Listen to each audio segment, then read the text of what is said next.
তো আবার এদিকে জয়ন্ত আমাকে একটা, যেহেতু সে 2 মাস টাইম দিচ্ছে, তাই আমরা খাচ্ছি কিনা দাচ্ছ কিনা লিঙ্ক শেয়ারিং করতেছিলাম। লিঙ্কে সে একটা হ্যারি পটার রিলেটেড একটা লিঙ্ক শেয়ার করছে। আমি ঢুকে দেখি সেটা জয়ন্তর প্রোফাইল থেকে আসছে। জয়ন্ত তো ফেসবুক ইউজ করে না, একটা প্রোফাইল যেটার নাম জয়ন্ত সেনাবি, এবং এটার একটাই মাত্র ফ্রেন্ড, নাম হচ্ছে অদিতি ঐশী। জয়ন্ত আমাকে এই মেয়েটার সাথে পরিচয় করাই দিচ্ছে জুন মাসে। বলছে এই তোমার ফ্যান, তুমি, ও তোমার সাথে অনেক ছবি তুলতে চাই, তুমি একটু তুলো। আমার ঘাড়ে এভাবে হাত দেওয়া একটা ছবি আছে, হ্যাঁ। এবং আরেকটা দিন যেটা হয়েছে যে আমার খুব অসুস্থ ছিলাম পরীক্ষার মাঝেই মনে হয়, আমি হচ্ছে জয়ন্তকে বলছি, আমাকে সবসময় ঘুম পাড়াই দিত। তো আমি বলছি যে তুমি আমাকে ঘুম পাড়াই দাও।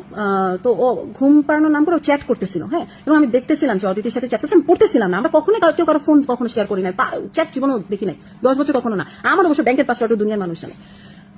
তো আমি তখন পরের দিন বলছিলাম যে তুমি আমার, তো আমি বলছি আমার যে এত অসুস্থ লাগতেছিল, তুমি এর মাঝে যে আমাকে তুমি অদিতির সাথে চ্যাট করা, তোমার স্টাফ, সে হচ্ছে ওখানকার সাইকোলজিস্ট, সাইকাইট্রিস্ট না, ডাক্তার না, ঢাকা ইউনিভার্সিটিতে পড়ে, ঢাকা ইউনিভার্সিটিতে পড়তো আর কি মেয়েটা। তো তার সাথে তোমার চ্যাট করা খুব ইম্পর্টেন্ট হইলো, মানে আমাকে ঘুম পাড়াই দিয়ে পরে চ্যাট করতা।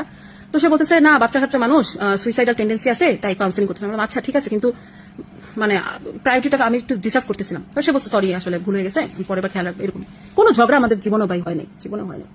আচ্ছা, তো যেটা হলো যে আমি যখন দেখলাম জয়ন্তর একটা প্রোফাইল ফেসবুক এবং একটাই মাত্র ফ্রেন্ড অদিতি, এবং তখন আমি জয়ন্ত ফ্যামিলিকে আমি এত নিজের ফ্যামিলি মনে করি, যেটা কারণে আমার অ্যাকশন নিতে এত দেরি হয় বা এত দেরিতে বললাম।